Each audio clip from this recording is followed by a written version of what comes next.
सभी लोगों को जय माता दी। आज हम जानेंगे हमारे खर्चे कैसे बढ़ जाते हैं और कर्जा लेने की नौबत क्यों आ जाती है। तो जैसे कि आपको मैं वास्तु के अनुसार बताने की कोशिश करूंगी, तो उसको आप धीरे धीरे समझने की भी कोशिश ज़रूर करिए।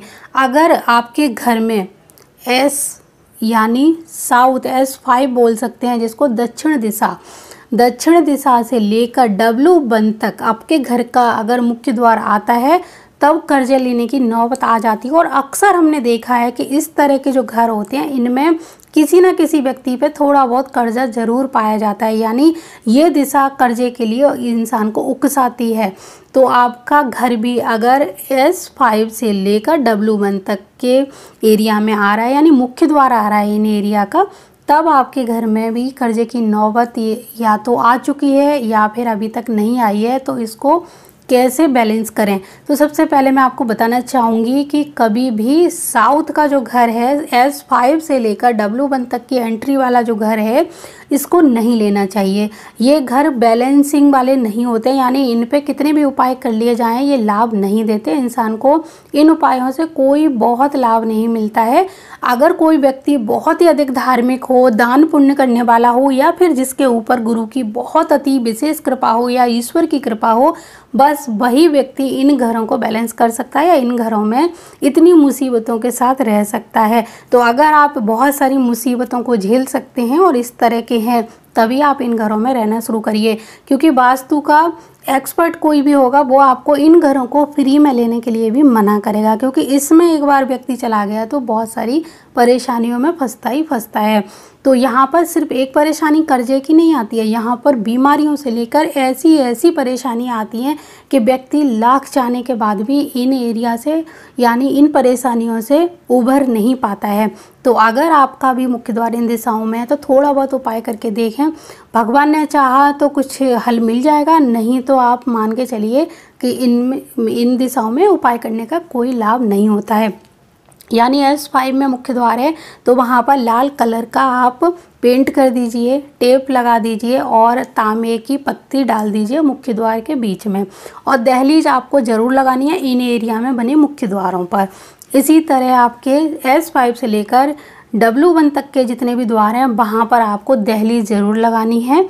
और W1 पर और साउथ वेस्ट यानी नैऋत्य कोण के द्वार पर आपको नीचे तांबे की या फिर पीतल की पत्ती भी डालनी है, दहलीज भी लगानी है और पीले रंग का पेंट भी करना है। अगर इनसे भगवान ने चाहा तो आपको कुछ समस्याओं का समाधान तो मिलेगा ही, साथ ही साथ ईश्वर की विशेष कृपा रही तो आपको कोई बहुत बड़ी परेशानी नहीं होगी। इसी तरह आपका मुख्य द्वार तो हमने बात कर लिया। अब जानते हैं कि यहाँ पर और क्या कर सकते हैं, यानी हमारे जो खर्चे हैं वो हमारे कंट्रोल में रहें और खर्चे किन दिशाओं से और बढ़ते हैं। तो जैसे कि अपने खर्चों पर आपको एक तो कटौती करनी चाहिए, जब आपको पता है कि आप खर्चे वाले जोन में रह रहे हैं। खर्चे अधिक होंगे तो अपनी ज़रूरतों को पूरा करने के लिए व्यक्ति को एक तरह से कर्जा लेना ही पड़ेगा, चाहे वो बैंक से हो चाहे किसी रिश्तेदार से। इसी तरह अगर आपके घर की एंट्री E2 यानी पूर्व दिशा के दूसरे पद पर आ रही है, तो ये खर्चे की यानी खर्चे बढ़ाने वाली एंट्री है। यहाँ पर खर्चे बहुत बढ़ जाते हैं अगर इस दिशा में एंट्री आ जाती है। बिना मतलब के खर्चे बढ़ जाएंगे। इंसान चाहे अपनी शान शौकत के लिए खर्चा करेगा, दूसरों को दिखाने के लिए खर्चा करेगा। तो अगर आपकी E2 की एंट्री है, तो आप उस एंट्री पर हरे रंग की पट्टी कर दीजिए, तो इससे आपको थोड़ी सी राहत मिल जाएगी। इसी तरह अगर आपकी जो तिजोरी है, अगर आपने कैश बॉक्स अपना नैऋत्य कोण की तरफ रखा है, जैसे कि अक्सर बोला जाता है, लेकिन आपने अंदाज लगा कर रख दिया, जिसको वास्तु के अनुसार 16 दिशाओं में डिवाइड करके नहीं रखा, आपने अंदाजन से रख दिया कि यहाँ पर हमारा नैऋत्य कोण है, यहाँ रख देते हैं, और गलती से वो साउथ वेस्ट वाली दिशा में आ जाता है, तो ये आपके बहुत ज़्यादा खर्चे बढ़ा देगा और साथ में कर्जे भी बढ़ा सकता है। अगर कर्जा लिया हुआ है पहले से, तो और कर्जा बढ़ सकता है। तो आप पहले कर्जे की नौबत ना आए तो पहले इस दिशा को चेक करिए, और चेक करने के बाद आप देखिए सबसे अच्छी दिशा है जो आपका बैंक बैलेंस बढ़ाएगी, वो होती है WSW।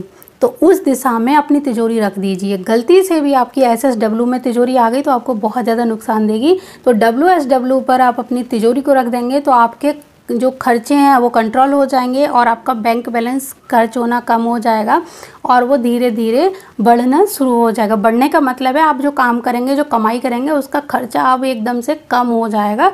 आप बहुत ज़्यादा अपना पैसा खर्च नहीं करेंगे। बढ़ने का मतलब ये नहीं कि आपने कुछ पैसे डाले और वो रातों रात डबल हो जाएंगे। सिर्फ एक स्थिरता मिल जाएगी उस खर्चे को कंट्रोल करने के लिए।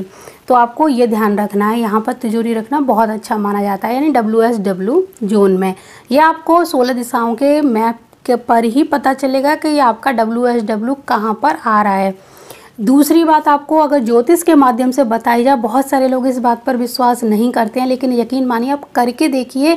आप मेरी बात को भी मत मानिए, जब तक आप करेंगे नहीं आपको इन चीज़ों पर यकीन भी नहीं होगा। बहुत सारे लोग क्या करते हैं, बिस्तर पर बैठ के भोजन करते हैं, यानी सुबह दोपहर शाम हर समय बिस्तर पे ही, चाहे ऑफिस का काम हो चाहे किसी चीज़ का काम, कुछ लोग बिस्तर पे बैठ के करते हैं और खाने की चीज़ भी बिस्तर पे करते हैं, जो कि बहुत ही बुरा माना जाता है। ये आपके घर में खर्चे बढ़ा देगा, कर्जे बढ़ा सकता है, बीमारियां बढ़ा सकता है। यानी हमारे जो बेड होता है, इसको अगर हम ज्योतिष की दृष्टि से देखें, ज्योतिष के जो 12 घर होते हैं उसमें 12वां घर होता है हमारा बेड, हमारी सही है, जहाँ आरामदायक, जहाँ हम आराम करते हैं। और इसका जो बेड का जो 12वां घर होता है ये खर्चे का भी घर होता है। तो यहाँ पर अगर हम आराम वाली जगह पर कुछ खाने पीने का काम करते हैं, भोजन यानी जो हमारा अन्न होता है, धन होता है, ये होता है नंबर 2, यानी दूसरे नंबर का भाग होता है ज्योतिष में। तो ये 2 नंबर का काम हम 12वें नंबर में कर रहे हैं, तो उस खाने का हमें कोई अच्छा फ़र्क नहीं मिलेगा। यानी वहाँ पर बैठ के अगर हम खाना खाएंगे तो वो खाना कितना भी पौष्टिक क्यों ना हो, वो हमारी बॉडी को लगेगा नहीं और बीमारियों में डाल सकता है। तो जो बीमारी की वजह से आदमी को कर्जा लेना पड़ सकता है या फिर वो पैसा बीमारियों में खर्च होता है। तो भूल कर भी कभी भी बिस्तर पर बैठकर भोजन नहीं करना चाहिए, इससे बीमारियां आती हैं और बीमारियों में पैसा लगता है। तो हमारे खर्चे क्यों बढ़ जाते हैं और इनको किस तरह से कंट्रोल करना चाहिए, अपने तिजोरी का धन स्थायी बना रहे, एक उसको स्थायित्व प्राप्त हो, वो बिल्कुल भी घटे ना, यानी बढ़ता जाए या फिर सही जगह यूज हो, उसके लिए कौन सी दिशा होती है, इन सब चीज़ों के बारे में मैंने अभी आपसे बात की और मुझे पूरी उम्मीद है ये चीज़ें आपको समझ भी आई होंगी। तो अगली बार फिर मिलते हैं किसी नई जानकारी के साथ। तब तक के लिए जय माता दी, जय गुरुदेव और जय सिया राम।